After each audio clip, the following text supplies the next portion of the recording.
the answered na the following question. Answered kay inyo naman siyang tubagon. So number one, correct na.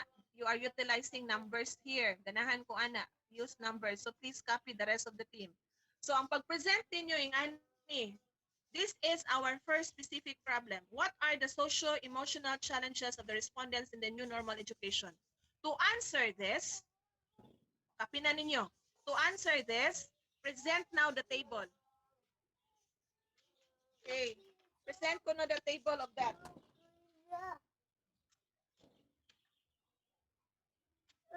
Mm. Table. Okay, kana. Oh. Very good. Ang table ninyo wala na putol. Napagay mas nindot ani. Gamaya ang space sa interpretation og sa weighted mean para mas mudako ang space sa sentences. So mas mudako ang font size. Okay, klaro. Ang table di gyud na siya putlon. Okay, very good. Now, ang inyong buhaton class, you flash the table, and while the table is being flashed, the reporter will now answer question number 1. How to answer?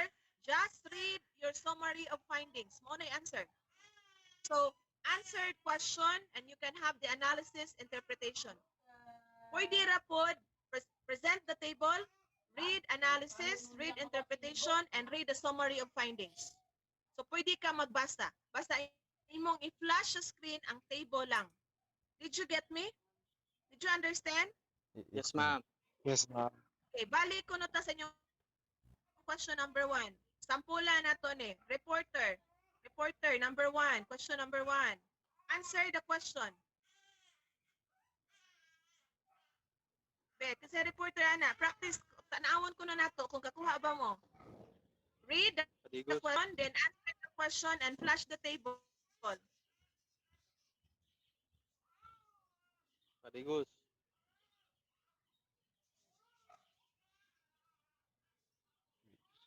Okay, di mo tingog. So specifically, Anyway, kung di, sorry, di maningog, Ano itabi na, ma'am? sa man mo tingog. yes, ma'am. Specifically, the purpose of the study is to answer the following question. First Di is nalagi, di nalagi to answer. Di nalagi answered, to ma'am. answer. The following questions are answered nalagi, no? So Yes, ma'am. these Yes, ma'am. questions are answered already in our study. Number 1, mention the question. Igumani mo mention sa question sa number 1, ansiri dayon. Then give the analysis, give the interpretation. Unya, ang operator diha will only flash the table. Ikaw nga reporter, ganahan mo basa ha. Hala pagbasa. Pero when you read it, see to it na makasabot mi sa inyong gibasa. So sampuli kuno ko. How will you answer number 1? So first, what are the socio-emotional challenges of respondents in the new normal education? So please slide the table.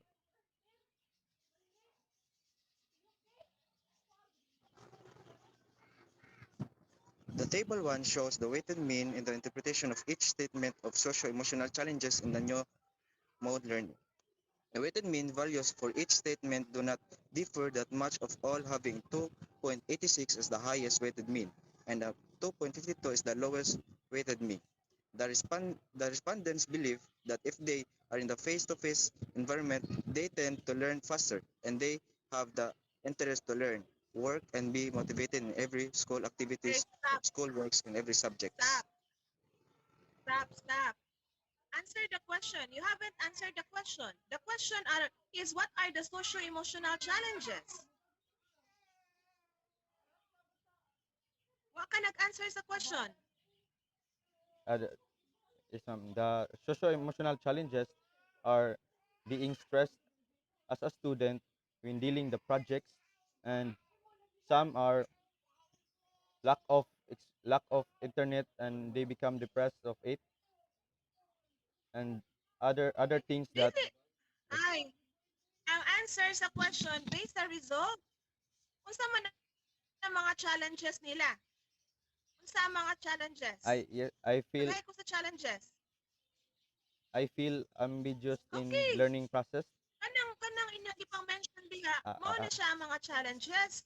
Yes, So ma'am. you tell everybody, since the following challenges mentioned or seen in the table has the aggregate mean of 2.67 and the respondents agree, has the interpretation of agree, the following are the socio-emotional challenges. Unsa man na? They feel ambiguous, they feel frustrated, they feel being alienated, confused. You get the summary of each statement, get the keywords. Yung mga na siya tubag sa pangutana. Yes. Kini agree man sila nga kana inyong gipanghatag mga challenges na. So mao na tubag ka ng tanan. Pero kung napay answer diha nga disagree, dili na ninyo apilon. Kani kay agree man sila tanan, kana tanan mo na ilang challenges. Pero you have to mention unsa gyud ang ilang number 1 challenges. Yes, ma'am. Ang pinakataas mo na ang ilahang mo na number 1. Not learning anymore. Yes, ma'am. Ang pinakataas nga result mo na ilang number 1. Mo to yung i-highlight. Yes. You can have the first 3. You can have the first 3. Mo to i-highlight niyo, mo to yung i-discuss. Okay, so Okay, ma'am. that's how it should be done. Huh? That's how it should be done.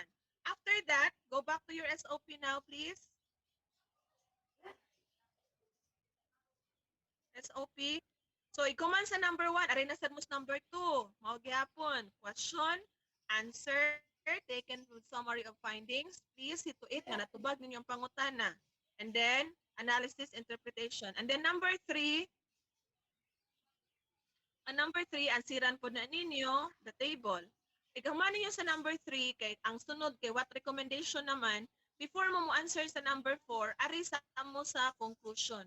So give your conclusion, flash your conclusion. Let me see your conclusion, Navarro team. Present your conclusion, please.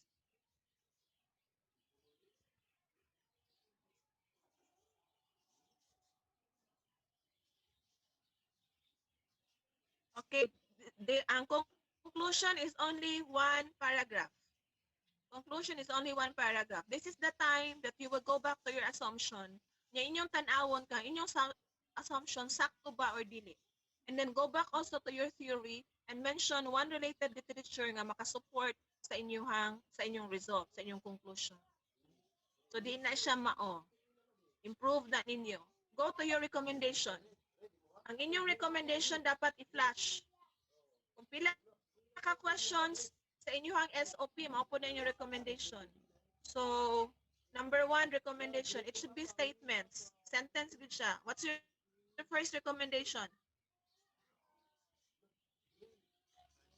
Wala may recommendation?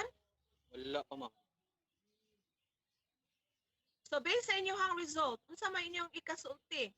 Based sa results sa SOP number 1, that school administrators, and then put power verb, unsa? That students, blah, blah, blah. So, balikan ninyo yung SOP, niya ang sa results sa inyong SOP, dito mo pagbuhat og recommendations. Magsugod mo og that, and then subject, and then power verb, only one sentence. Each sentences ends with a semicolon, except for the last one, nga dapat period na yun ang gamiton. So, questions, everybody? I am done.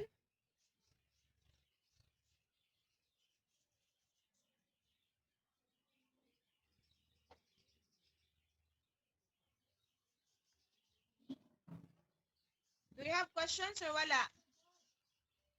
No, ma'am. None so far, Okay. ma'am. None so far, ma'am. You can still consult me next meeting, pero di na ko mo grado ha, humana mo ko grado.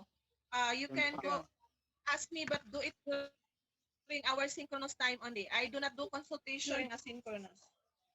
All right, okay, so ma'am. you may leave now if you don't have questions. Please improve your PowerPoint. Thank you, ma'am. Thank you, ma'am.